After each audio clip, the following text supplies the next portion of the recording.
രസകരമായ ഇന്തോനേഷ്യൻ ചലച്ചിത്രം ഹാത്തി സുഹീത്തയുടെ കഥ പറയുന്ന അവസാന ഭാഗമാണിത്. മുൻഭാഗം കാണാൻ താല്പര്യമുള്ളവർ ഡിസ്ക്രിപ്ഷനിൽ കൊടുത്തിട്ടുള്ള ലിങ്കിൽ ക്ലിക്ക് ചെയ്യുമല്ലോ. നമുക്ക് നേരെ കഥയിലേക്ക് കടക്കാം. അന്ന് തിരികെ യാത്ര ചെയ്യുമ്പോൾ റെങ്കാനിസ് കൂടെയുണ്ടായിരുന്ന കൂട്ടുകാരനോട് പറഞ്ഞു, എന്തുകൊണ്ടാണ് അലീനയെ ബെറുവിന്റെ ഭാര്യയായി അവർ തിരഞ്ഞെടുത്തത് എന്നെനിക്കിന്ന് മനസ്സിലായി. റെങ്കാനിസിനേക്കാളും നന്നായി അലീന സംസാരിക്കുന്നു. ബോർഡിംഗ് സ്കൂളിന്റെ ചെയർമാനാകാൻ ഏറ്റവും യോഗ്യയായത് അലീന തന്നെയാണ്.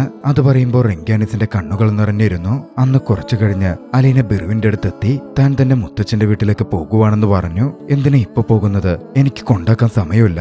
കുഴപ്പമില്ല, ഞാൻ തനിച്ചു പൊക്കോളാം. അങ്ങനെ ശരിയാകുന്നേ. ഇത് കണ്ട എന്താ ഞാൻ പോവാത്തെന്നവർ ചിന്തിക്കില്ലേ? നമ്മൾ തമ്മിൽ പ്രശ്നമുണ്ടെന്ന് മനസ്സിലാക്കില്ലേ? അത് ശരിയാവില്ല. എനിക്ക് പോണം ബെറു, എന്നെ വിട്ടേക്ക്, അലീന പറഞ്ഞു. പിന്നാലെ അരുണയെ വിളിച്ച് താൻ പൊക്കോളാമെന്ന് പറഞ്ഞ് അലീന അവിടെ നിന്ന് ഇറങ്ങാൻ തുടങ്ങി. അരുണയ്ക്കായി ഫോൺ വിളിച്ച് കാത്തു നിൽക്കുമ്പോ ബെറു പെട്ടെന്ന് അലീനയുടെ അടുത്തെത്തി. നമുക്കൊന്നിച്ച് പുറത്തു പോവാമെന്ന് പറഞ്ഞ് അവളെ വിളിച്ചുകൊണ്ട് പോവാൻ തുടങ്ങി. അലീന ബെറുവിനൊപ്പം പുറത്തു പോയി. അലീനയെ കൂട്ടിക്കൊണ്ട് ബെറു പോയത് അവനേറെ ഇഷ്ടപ്പെട്ട റെസ്റ്റോറന്റിലേക്കായിരുന്നു. ബെറുവിനൊപ്പം അങ്ങനെ പോയത് അലീനയ്ക്ക് ഇഷ്ടപ്പെട്ടു. അരുണയെ വിളിച്ച് അവളോട് വരണ്ടെന്ന് അവൾ പറഞ്ഞു. അവരൊന്നിച്ച് അവിടെ നിന്ന് ഭക്ഷണം കഴിച്ചു. അലീനയ്ക്ക് ആ നിമിഷങ്ങളൊക്കെ ഒരുപാട് മനസമാധാനം കൊടുത്തിരുന്നു. അവൾ സന്തോഷിച്ചു. ബെറു വന്ന് അലീനയോട് ഒരുപാട് സംസാരിച്ചു. അലീന, നീ എന്റെ കഫേയിൽ വന്നിട്ടില്ലല്ലോ, അങ്ങോട്ടേക്ക് വരാൻ താല്പര്യമുണ്ടോ എന്ന് ചോദിച്ചപ്പോ സന്തോഷത്തോടെ ഉണ്ടെന്ന് അവൾ പറഞ്ഞു. വൈകാതെ അവളെ കൊണ്ടുപോകാം എന്നായിരുന്നു അവൻ പറഞ്ഞത്. അടുത്ത ദിവസം ബെറു തന്റെ കഫേയിലേക്ക് അലീനയെ കൊണ്ടുപോയി. ആ കഫേ അലീനയ്ക്ക് ഇഷ്ടപ്പെട്ടിരുന്നു. ഇത്രയും നല്ല കഫേ എന്താ വാപ്പ അംഗീകരിക്കാത്തത്? ഇതൊക്കെ വാപ്പയോട് വിശദീകരിച്ചില്ലേ? നിന്റെ ലക്ഷ്യങ്ങളെ പറ്റിയൊക്കെ പറഞ്ഞിരുന്നില്ലേ എന്ന് അലീന ചോദിച്ചു. വാപ്പയ്ക്ക് വാപ്പയുടേതായ ഐഡിയോളജികളുണ്ട്. ബോർഡിംഗ് സ്കൂളുമായി ചേർന്ന് നിൽക്കാത്ത ഒന്നും വാപ്പ അംഗീകരിക്കില്ല. വാപ്പയുടെ ഐഡിയോളജികൾ പിൻപറ്റി ജീവിക്കുന്നവരെയേ വാപ്പയ്ക്ക് ഇഷ്ടമാകൂ, നിന്നെ പോലെ എന്നായിരുന്നു ബെറുവിന്റെ മറുപടി. വാപ്പയെ സംബന്ധിച്ചിടത്തോളം ഇത് കൂടുതൽ മോഡേൺ ആയിരിക്കും എന്നും അവൻ കൂട്ടിച്ചേർത്തു. എന്തായാലും ആ ദിവസം അവിടെ ഒരു സുഹൃത്തിനെ കാണലും മറ്റുമായി കടന്നുപോയി. അടുത്ത ദിവസം അലീന വീട്ടിൽ ജോലിയിലായിരിക്കെ ഒരു തീർത്ഥാടന യാത്രയിലായിരുന്ന ബെറുവിന്റെ വാപ്പയും ഉമ്മയും മടങ്ങിയെത്തി. ബെറുവിന്റെ വാപ്പയ്ക്ക് വിശക്കുന്നുണ്ടായിരുന്നു. ഭക്ഷണമുണ്ടോ മോളെ എന്ന് ചോദിച്ചപ്പോ നിങ്ങളിന്ന് വരുമെന്ന് കരുതിയില്ലെന്നും അതുകൊണ്ടൊന്നും ഉണ്ടാക്കിയില്ല എന്നും അവൾ പറഞ്ഞു. നമുക്കിന്ന് പുറത്തുനിന്നായാലോ എന്ന് ചോദിച്ചപ്പോ അവരതിന് ഓക്കെ പറയുകയാണ്. അങ്ങനെ അലീന വാപ്പയെയും ഉമ്മയെയും കൂട്ടി ബെറുവിന്റെ കഫേയിലേക്ക് പോയി. തന്റെ വാപ്പയും ഉമ്മയും ആദ്യമായി കഫേയിലേക്ക് വരുന്ന കണ്ട് ബെറു സന്തോഷിച്ചിരുന്നു. ഉമ്മയ്ക്കടുത്ത് നിങ്ങൾ അങ്ങോട്ടേക്ക് വന്നതിൽ എനിക്ക് ഒരുപാട് സന്തോഷമുണ്ട് എന്ന് ബെറു പറഞ്ഞു. ഉടൻ വന്ന ഉമ്മയുടെ മറുപടി, നിന്റെ ഭാര്യ ഞങ്ങളെ ഇങ്ങോട്ടേക്ക് കൊണ്ടുവന്നത്. ഇവിടുത്തെ ഫുഡൊക്കെ നല്ലതാണെന്നും എല്ലാം കഴിച്ചു നോക്കണമെന്നും പറഞ്ഞൊക്കെയാ ഞങ്ങളെ കൊണ്ടുവന്നിരിക്കുന്നേ. അവിടെത്തിയ വാപ്പയാകട്ടെ അവിടെ മൊത്തം ചുറ്റി നോക്കി, ബുക്കുകളൊക്കെ നോക്കി കണ്ടു. ഒടുവിൽ ഒക്കെ നന്നായിട്ടുണ്ട് എന്ന് ബെറുവിനോട് പറഞ്ഞു. ആ കഫേയിൽ ഒരു പ്രാർത്ഥനാ കേന്ദ്രം പോലും ഉണ്ടായിരുന്നു. പ്രാർത്ഥനകൾക്ക് ശേഷം അവരൊക്കെ ഭക്ഷണം കഴിക്കാനും ഇരുന്നു. കഫേയിലെ ഏറ്റവും മികച്ച ഡിഷ് തന്നെ ബെറു അവർക്കൊക്കെ നൽകി. ഉമ്മയുടെ റെസിപ്പി തന്നെയായിരുന്നു ബെറു കഫേയിൽ പലതിലും ഉപയോഗിച്ചിരുന്നത്. ഉമ്മ അതിലേറെ സന്തോഷവതിയാകുന്നുണ്ട്. പക്ഷേ സംസാരം പെട്ടെന്ന് പേരക്കുട്ടികളിലേക്കും മറ്റും തിരിഞ്ഞു. അവിടെ ഉണ്ടായിരുന്ന കൂട്ടുകാരനാണെങ്കിൽ അത് ഏറ്റുപിടിച്ച് ബെറുവിനെ ചെറുതായി കളിയാക്കിയൊക്കെ ചെയ്യുന്നുണ്ട്. അലീനയാണെങ്കിൽ പേരക്കുട്ടികളുടെ കാര്യവും മറ്റും കുറച്ചു നേരം കേട്ടിരുന്ന് ഒന്ന് അസ്വസ്ഥയായി. അവൾ എഴുന്നേറ്റ് പോയപ്പോ ബെറു പിന്നാലെ ചെന്നു. അലീനയെ പിടിച്ചു നിർത്തി കൂട്ടുകാരൻ പറഞ്ഞൊന്നും നോക്കണ്ട, അവനൊരു വാവിട്ടവനാ എന്നൊക്കെ പറഞ്ഞ് സമാധാനിപ്പിക്കാൻ ശ്രമിച്ചു. അലീന പറഞ്ഞു, ബെറു, നിന്റെ മാതാപിതാക്കൾക്ക് വേണ്ടിയാ നീ എന്നെ വിവാഹം കഴിച്ചത്. അത് ഞാൻ സമ്മതിക്കുന്നു. പക്ഷേ എനിക്കിപ്പോ നിന്നോടൊരു കാര്യം ചോദിക്കണം. നിന്റെ മാതാപിതാക്കൾ സങ്കടപ്പെടും എന്നുള്ള ഒരേ ഒരു കാര്യം കൊണ്ട് നീ ഇനി നമുക്കൊരു കുട്ടി ഉണ്ടാക്കാനും ശ്രമിക്കുവോ? അത് മാത്രമായിരിക്കും നിന്റെ ഉള്ളിൽ ഉണ്ടാവുക. ബെറുവിനൊന്നും പറയാനുണ്ടായിരുന്നില്ല.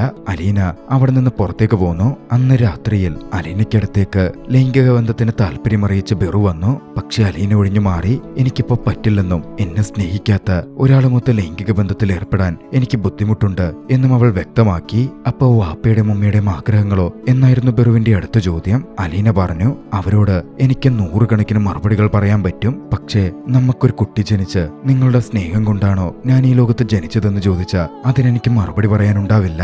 ഇത് നിനക്ക് മനസ്സിലാകും എന്ന് ഞാൻ പ്രതീക്ഷിക്കുന്നു. ബെറുവിന് ഒന്നും മിണ്ടാനുണ്ടായിരുന്നില്ല. അധികം വൈകാതെ NGOയുടെ ഡോക്യുമെന്ററി കാര്യവുമായി ബന്ധപ്പെട്ട് ബെറു വാപ്പയെ കണ്ട് സംസാരിക്കാൻ ചെന്നു. ഈ ബോർഡിംഗ് സ്കൂളുകളൊക്കെ പഴയകാലത്തെ കാര്യങ്ങളാണെന്നാണ് എല്ലാവരും കരുതിയിരിക്കുന്നത്. ഇവിടെ നടക്കുന്ന കാര്യങ്ങൾ നല്ല രീതിയിൽ ചിത്രീകരിച്ച് പുറം ലോകത്തെ കാണിച്ചാൽ ഒരുപാട് ആളുകൾ ഇങ്ങോട്ടേക്ക് ആകർഷിക്കപ്പെടും എന്നൊക്കെ ബെറു പറഞ്ഞെങ്കിലും വാപ്പയ്ക്ക് അതിലൊന്നും താല്പര്യം തോന്നിയില്ല. പക്ഷേ അലീന വന്ന് വാപ്പയോട് കാര്യങ്ങൾ വിശദീകരിച്ചു. ഒരു സ്ഥാപനത്തെ പറ്റിയുള്ള വിവരങ്ങൾ എല്ലാവരും അറിയേണ്ടതുണ്ടെന്നും എന്നാലേ അവകാശികളായിട്ടുള്ളവർക്ക്, നല്ല കുട്ടികൾക്ക് നമ്മുടെ സ്ഥാപനത്തിലേക്ക് ആഗ്രഹിച്ചാലെങ്കിലും എത്തിച്ചേരാൻ ചേരാൻ പറ്റൂ, അല്ലെങ്കിൽ ഇങ്ങനെ ഒരു സ്ഥാപനത്തെ പറ്റി അറിയാൻ പറ്റൂ എന്ന തരത്തിൽ അവൾ വിശദീകരിച്ചപ്പോ ഡോക്യുമെന്ററി ഷൂട്ട് ചെയ്യാൻ വാപ്പ സമ്മതിച്ചു. വൈകാതെ അവർ ഡോക്യുമെന്ററി ഷൂട്ട് ചെയ്തു. അല്ലൻവർ ബോർഡിംഗ് സ്കൂൾ ഒരു സാധാരണ ഇസ്ലാമിക് ബോർഡിംഗ് സ്കൂൾ അല്ലെന്നും സംഗീതവും സയൻസും അടക്കം എല്ലാം പഠിപ്പിക്കുന്ന മികച്ചൊരു സ്ഥലമാണ് എന്ന് വിശദീകരിക്കുന്ന തരത്തിലുള്ള ഒരു ഡോക്യുമെന്ററി ആയിരുന്നു അത്.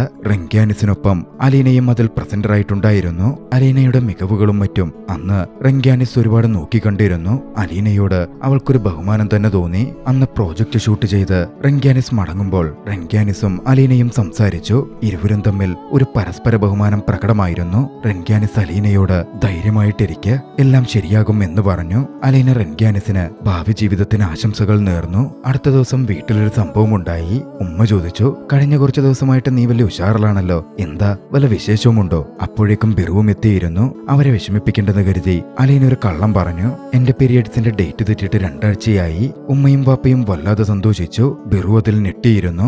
അലീന മുറിയിലേക്ക് പോയപ്പോ ബിറു ദേഷ്യത്തിൽ മുറിയിലേക്ക് വന്നു. ഇതാണോ നിന്റെ പദ്ധതി? അവരോട് നുണ പറഞ്ഞവരെ വിഷമിപ്പിക്കാൻ പോകുവാണോ എന്നൊക്കെ ചോദിച്ച് അവൻ ദേഷ്യപ്പെട്ടു. നമ്മുടെ വിവാഹവും ഇതും തമ്മിൽ എന്ത് വ്യത്യാസമാ ഉള്ളത് എന്നായിരുന്നു അലീനയുടെ ചോദ്യം. ഓ, അപ്പോ ഇതാണ് നിന്റെ ലക്ഷ്യം? ഞാൻ ചെയ്ത പോലെ അതേ നാണയത്തിൽ എനിക്കിട്ട് തിരികെ പ്രയോഗിക്കുക? ഞാൻ അങ്ങനൊന്നും ചിന്തിച്ചിട്ട് പോലുമില്ലടോ, അലീന പറഞ്ഞെങ്കിലും ബിറു ദേഷ്യത്തിലായിരുന്നു. വേണ്ട, ഇപ്പൊ തന്നെ ഒക്കെ ശരിയാക്കിയേക്കാം, നുണ പറയണ്ട, ഇതെല്ലാം സത്യമാക്കിയാ പോരെ എന്ന് പറഞ്ഞ് അലീനയെ പിടിച്ച് ബെഡിലേക്കിട്ട് ബിറു ബലം പ്രയോഗിക്കാൻ ശ്രമിച്ചു. പെട്ടെന്ന് അത് തെറ്റാണെന്ന് മനസ്സിലാക്കി ബിറു പിന്മാറി ദൈവത്തോട് ക്ഷമാപണം നടത്തുകയും ചെയ്തു. എല്ലാം കൊണ്ടും അലീനയ്ക്ക് മതിയായിരുന്നു. അലീന പറഞ്ഞു, നമുക്ക് ഡിവോഴ്സ് ചെയ്യാം. റെങ്കാനിസ് അവളിപ്പോഴും നിങ്ങളെ സ്നേഹിക്കുന്നുണ്ട്. വേണമെങ്കിൽ ഞാൻ തന്നെ ഉമ്മയോടും വാപ്പയോടും സംസാരിക്കാം. വാപ്പയ്ക്കും ഉമ്മയ്ക്കും നീ സ്കൂൾ നോക്കി നടത്തണമെന്നല്ലേ? എന്നെക്കാൾ യോഗ്യത റെങ്കാനിസിനുണ്ട്. അവൾ എഡ്യൂക്കേറ്റഡ് ആണ്, മികച്ച കഴിവുമുണ്ട്. അവൾ സ്കൂൾ നോക്കി നടത്തിക്കോളും. സ്നേഹത്തോടെ നിങ്ങൾക്ക് അവൾക്കൊപ്പം കുട്ടികൾക്ക് ജന്മം കൊടുക്കാനും പറ്റും. ബിറുവിന് എന്തു പറയണമെന്നറിവുണ്ടായിരുന്നില്ല. അടുത്ത ദിവസം ബിറു കൂട്ടുകാരനെ കണ്ട് അക്കാര്യങ്ങൾ പറഞ്ഞു. അവരങ്ങനെ സംസാരിച്ചിരിക്കെ മറ്റൊരു കൂട്ടുകാരൻ വന്ന് ഡോക്യുമെന്ററി വീഡിയോയും റെങ്കാനിസ് കൊടുത്തുവിട്ട കത്തും ബിറുവിനെ ഏൽപ്പിക്കുകയാണ്. ബിറു കത്ത് തുറന്നു വായിച്ചു. അതിൽ അവൾ നെതർലാൻഡിലേക്ക് പോകുന്ന കാര്യമായിരുന്നു എഴുതിയിരുന്നത്. ഉടനടി അവളെ കാണുവാൻ വേണ്ടി ബിറു അവിടെ നിന്ന് പുറപ്പെട്ടു ചെന്നു. റെങ്കാനിസിനെ പിടിച്ചു നിർത്തി അലീനയെ താൻ ഡിവോഴ്സ് ചെയ്യാൻ പോകുവാണെന്നും അവളെ താൻ വിവാഹം കഴിക്കാമെന്നും അവളെ പാരന്റ്സിന് മുമ്പിൽ ഇൻട്രൊഡ്യൂസ് ചെയ്യാം എന്നും ഒക്കെ പറഞ്ഞു. പക്ഷേ റെങ്കാനിസ് അതിനൊരുക്കമായിരുന്നില്ല. നിന്റെ മുമ്പിൽ ഇപ്പോൾ നിൽക്കുന്ന റെങ്കാനിസ് മറ്റൊരാളാണെന്നും നിന്നെ പ്രണയിച്ചിരുന്ന വ്യക്തിയല്ലെന്നും നിനക്കിപ്പോൾ അലീനയുണ്ട് എന്നുമായിരുന്നു അവൾ പറഞ്ഞത്. അലീനയ്ക്കൊപ്പം നിന്റെ സന്തോഷം കണ്ടെത്താൻ നോക്ക് എന്ന് പറഞ്ഞ് റെങ്കാനിസ് കാറിലേക്ക് കയറി. കാറിൽ ആര്യ ഇരിക്കുന്നുണ്ടായിരുന്നു. ആര്യ ബിറുവിനോട് യാത്ര പറഞ്ഞു. ബിറുവിനതത്ര ഇഷ്ടപ്പെട്ടിരുന്നില്ല. ബിറു തിരികെ വീട്ടിലെത്തുമ്പോൾ അവിടെ അലീനയുണ്ടായിരുന്നില്ല. തന്റെ വീട്ടിലേക്ക് അവൾ പോയിരുന്നു. ഫോണിൽ വന്ന മെസ്സേജ് ബിറു എടുത്തു നോക്കി. സമാധാനത്തോടെ കുറച്ചുനേരം ഇരുന്ന് ആലോചിക്കൂ, ഒടുവിൽ സ്വന്തമായൊരു തീരുമാനമെടുക്കൂ എന്നായിരുന്നു അവൾ അയച്ചിരുന്നത്. വാപ്പയോടും ഉമ്മയോടും പറഞ്ഞേക്കൂ എന്ന കാര്യവും അതിൽ എഴുതിയിരുന്നു. ബിറു ആലോചിച്ചിരിക്കാൻ ആരംഭിച്ചു. പോകുന്ന വഴിയിൽ അലീനയ്ക്ക് ബിറുവിന്റെ കോൾ വന്നെങ്കിലും അവൾ അറ്റൻഡ് ചെയ്തില്ല. അവരൊരു മക്ബറയിലെത്തി. മുകളിലേക്ക് കുറേയധികം സ്റ്റെപ്പുകൾ കയറണമായിരുന്നു. അരുണയായിരുന്നു അവളെ കൊണ്ടുപോയിരുന്നത്. സ്റ്റെപ്പുകൾ കയറാൻ അരുണയ്ക്ക് വയ്യായിരുന്നു. ബിറുവിനെ വിളിക്കാൻ അപ്പോൾ അലീനയൊന്ന് നോക്കിയെങ്കിലും റേഞ്ച് കിട്ടുന്നുണ്ടായിരുന്നില്ല. ഒടുവിൽ അരുണ മുകളിലേക്കില്ലെന്ന് പറഞ്ഞ് അവിടെ ഇരുന്നു. അലീന സ്റ്റെപ്പ് കയറാൻ തുടങ്ങി.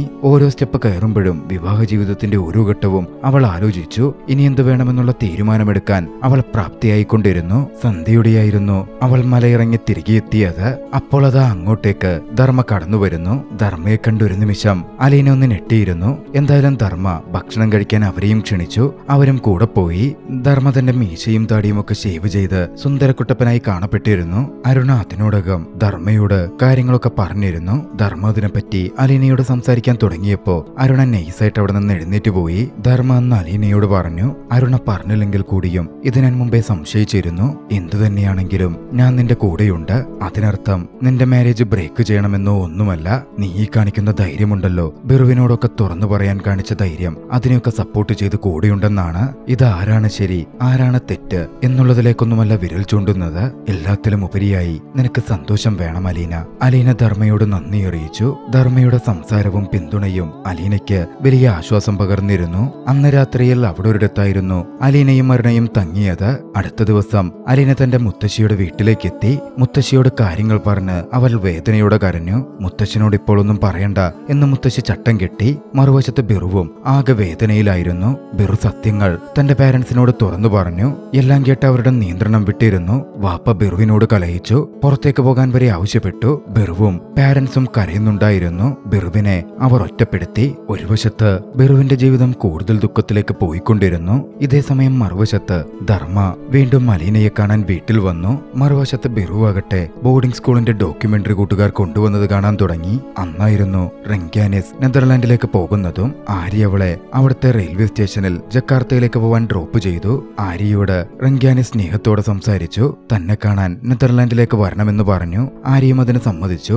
അപ്പോഴായിരുന്നു അങ്ങോട്ടേക്ക് ധൃതിയിൽ ബിറു പാഞ്ഞു വരുന്നത്. ഇതേസമയം അലീനയും ധർമ്മയും സംസാരം തുടരുകയാണ്. ധർമ്മയ്ക്ക് അലീനയുടെ മേലുള്ള പ്രണയമൊക്കെ ഏറെ പ്രകടമാകുന്നുണ്ടായിരുന്നു. അടുത്ത ദിവസം താൻ തബറൂക്കിലേക്ക് പോകുന്നുണ്ടെന്നും തന്റെ കൂടെ വരണമെന്നും നമുക്കൊരുമിച്ച് ഒരുപാട് എന്ന് പറഞ്ഞു തുടങ്ങിയ ധർമ്മ പെട്ടെന്ന് അവിടെ സംസാരം നിർത്തി. നാളെ രാവിലെ ഞാൻ വരാം, നമുക്കൊരുമിച്ച് തബറൂക്കിൽ പോകാം എന്നവൻ അലീനയോട് പറഞ്ഞു. അലീന മറുപടി പറഞ്ഞില്ല, പുഞ്ചിരിക്കുക മാത്രം ചെയ്തു. ഇതേസമയം ട്രെയിനിനകത്തേക്ക് കയറിയിരുന്ന റെങ്കാനിസിനടുത്തേക്ക് ബിറു ഓടിയെത്തിയിരുന്നു. അവൻ റെങ്കാനിസിനെ ട്രെയിനിൽ വെച്ച് കണ്ടു. അടുത്ത ദിവസം പുലർച്ചെ അലീനയുടെ വീട്ടിലേക്ക് ബിറു എത്തി. അലീനയോട് സംസാരിക്കാൻ തയ്യാറായിട്ടായിരുന്നു അവൻ വന്നത്. പുറത്തെ സമയം ധർമ്മ വന്നെങ്കിലും ബിറുവിന്റെ കാർ കിടക്കുന്നത് കണ്ടതും കാര്യം മനസ്സിലാക്കി അവൻ അവിടെ നിന്ന് വണ്ടിയെടുത്തു പോയി. അലീനയും ബിറുവും പുറത്ത് കൃഷിയിടത്തിലിറങ്ങി നിന്ന് സംസാരിക്കാൻ തുടങ്ങി. താൻ ചെയ്ത തെറ്റുകൾക്ക് അവൻ അവളോട് ക്ഷമ ചോദിച്ചു. വാപ്പയും ഉമ്മയും അവർ ദുഃഖത്തിലാണ്, ദേഷ്യത്തിലും. പക്ഷേ അത് നിന്നോടല്ല, അവരുടെ ദേഷ്യം എന്നോടാണ്. നീ തിരികെ വരില്ലേ എന്നും സ്കൂൾ വിട്ട് പോയതാണോ എന്നും അവർ ഭയക്കുന്നു. അലീന തിരിഞ്ഞുകൊണ്ട് പറഞ്ഞു, അങ്ങനൊന്നും അല്ല ബിറു, നിന്റെ ഉള്ളിൽ റെങ്കാനിസിനുള്ള ആസ്ഥാനം അത് മാറ്റാൻ എനിക്ക് സാധിക്കുന്നില്ല. റെങ്കാനിസ് പോയി കഴിഞ്ഞു. അതെ, അവൾ നെതർലാൻഡിലേക്ക് പോയല്ലേ? അതല്ല, അവൾ എന്റെ ഹൃദയത്തിൽ നിന്ന് തന്നെ പോയി, എന്നേക്കുമായി. അത് പറയുമ്പോൾ അവൻ വിതുമ്പുന്നുണ്ടായിരുന്നു. നടന്ന കാര്യങ്ങളുടെ ഓർമ്മ ബിറുവിന്റെ ഉള്ളിലേക്ക് ഓടിയെത്തി. റെങ്കാനിസ് തയ്യാറാക്കിയ ഡോക്യുമെന്ററി ബിറു കണ്ടിരുന്നു. ആ ഡോക്യുമെന്ററിയിൽ അലീന സുഹിത്തയെ പറ്റി ഓരോരുത്തരും അവരുടെ അഭിപ്രായം പറയുന്നതുണ്ടായിരുന്നു. അതിൽ ബിറുവിന്റെ വാപ്പയും കുട്ടികളുമൊക്കെ സുഹിത്ത് എത്രമേൽ മികച്ചൊരു വ്യക്തിയാണ്, മികച്ച അധ്യാപികയാണ് എന്നതൊക്കെ ചൂണ്ടിക്കാണിക്കുന്നുണ്ടായിരുന്നു. അവിടുത്തെ ടീച്ചേഴ്സിന് പോലും അലീനയെ പറ്റി വളരെയധികം ബഹുമാനവും മികച്ച അഭിപ്രായവുമായിരുന്നു. റെങ്കാനിസ് അതൊക്കെ ഷൂട്ട് ചെയ്തത് അലീനയുടെ മഹത്വം തന്നെ ബോധ്യപ്പെടുത്താനാണ് എന്ന് ബിറു തിരിച്ചറിഞ്ഞിരുന്നു. അതുകൊണ്ടായിരുന്നു ബിറു അന്ന് അവളോട് സംസാരിക്കാൻ റെയിൽവേ സ്റ്റേഷനിലേക്ക് ഓടിയെത്തിയതും. അന്ന് സ്റ്റേഷനിൽ റെങ്കാനിസിനെ കണ്ട ബിറു അവളോട് പറഞ്ഞത് അലീനയെപ്പറ്റി തനിക്ക് മനസ്സിലാക്കി തന്നതിന് നന്ദിയായിരുന്നു. അവൾക്ക് നല്ലൊരു ഭാവി ജീവിതം ഉണ്ടാവട്ടെ എന്നും അന്നവൻ ആശംസിച്ചു. റെങ്കാനിസും അതിൽ കുറച്ചധികം സന്തോഷിച്ചിരുന്നു. അതിൽ പിന്നായിരുന്നു അലീനയെ കാണുവാൻ ബിറു പുറപ്പെട്ട് വീട്ടിലേക്ക് എത്തിയതും. എല്ലാം പറഞ്ഞ ശേഷം ബിറു അലീനയ്ക്കടുത്ത് പറഞ്ഞു, അലീന, എനിക്ക് നിന്റെ ഒപ്പം ഒരു യഥാർത്ഥ വിവാഹ ജീവിതം വേണം. പരസ്പരം സ്നേഹിച്ച് പരസ്പരം മറിഞ്ഞുകൊണ്ടുള്ള ഒരു വിവാഹ ജീവിതം. അവളോട് വീണ്ടും ക്ഷമ ചോദിച്ചുകൊണ്ട് നമുക്ക് വീട്ടിലേക്ക് പോകാം എന്ന് ബിറു പറഞ്ഞു. അലീനയും സന്തോഷത്തോടെ വിതുമ്പുന്നുണ്ടായിരുന്നു. അന്ന് അവിടെ വെച്ച് താൻ അവളെ പ്രണയിക്കുന്നു എന്ന് ബിറു ആദ്യമായി അലീനയോട് പറഞ്ഞു. അന്ന് രാത്രിയിൽ മുത്തച്ഛന്റെയും മുത്തശ്ശിയുടെയും ഇടത്തായിരുന്നു അവർ തങ്ങുവാൻ തീരുമാനിച്ചത്. പുറത്ത് മഴ പെയ്യുന്ന രാത്രി അലീന ബെഡ്റൂമിൽ അവനായി കാത്തിരുന്നു. വൈകാതെ ബിറുവും അങ്ങോട്ടേക്കെത്തി. അന്ന് അലീനയെ ബിറു തന്നോട് ചേർത്ത് പിടിച്ചു. അവളോടായി പറഞ്ഞു, ഇനിയൊരിക്കലും നിന്റെ മനസ്സിനെ ഞാൻ വേദനിപ്പിക്കില്ല. നീയാണ് എന്റെ രാജകുമാരി. ഇനിയൊരിക്കലും നീ വിഷമിക്കരുത്. അലീനയുടെ കണ്ണു നിറഞ്ഞൊഴുകിയിരുന്നു. അന്ന് രാത്രിയിൽ അവരിരുവരും ഒന്നായി മാറി. പിന്നീട് അങ്ങോട്ടേക്ക് സന്തോഷത്തോടെ ജീവിക്കാനും തുടങ്ങി. കുറച്ചു നാളുകൾ കഴിഞ്ഞപ്പോൾ ഒരു ദിവസം അവൻ അവളുടെ മടിയിൽ കിടക്കുകയാണ്. അലീന അന്ന് പറഞ്ഞു, യുദ്ധത്തിൽ ഞാൻ ജയിച്ചിരിക്കുന്നു. അവന്റെ ഹൃദയം മുഴുവൻ ഇപ്പോൾ ഞാൻ മാത്രമാണ്. ഞാനിപ്പോൾ സന്തോഷവതിയാണ്. എന്റെ മടിയിൽ എന്റെ ഭർത്താവ് കിടക്കുന്നു. കയ്യിൽ ഖുർആൻ ഇരിക്കുന്നു. എന്റെ സ്കൂൾ എന്റെ ചിന്തയിലുടനീളമുണ്ട്. ഉമ്മയും വാപ്പയും ഹൃദയത്തിൽ കുടികൊള്ളുന്നു. ഏറ്റവും വലിയ സന്തോഷം, ബിറുഭാഗ്യ വിത്ത് എന്റെ വയറ്റിൽ മുളയ്ക്കാൻ തുടങ്ങിയിരിക്കുന്നു. അവരുടെ ജീവിതം സന്തോഷത്തോടെ മുമ്പോട്ടു പോകുന്ന ദൃശ്യങ്ങളോടെ ചലച്ചിത്രം അവസാനിക്കുന്നു. രസകരമായ ഈ ചലച്ചിത്രം നിങ്ങൾക്കിഷ്ടമായെങ്കിൽ വീഡിയോ ലൈക്ക് ചെയ്യുമല്ലോ. അഭിപ്രായങ്ങളും നിർദ്ദേശങ്ങളും കമന്റുകളിൽ രേഖപ്പെടുത്തുക. കഴിയുമെങ്കിൽ ചാനൽ സബ്സ്ക്രൈബ് ചെയ്തും കൂട്ടുകാർക്ക് ഷെയർ ചെയ്തു കൊടുത്തും ഞങ്ങളെ സപ്പോർട്ട് ചെയ്യുക. അടുത്ത എപ്പിസോഡിൽ മറ്റൊരു മികച്ച ചലച്ചിത്രവുമായി നമുക്ക് കണ്ടുമുട്ടാം. അതുവരെ ബൈ.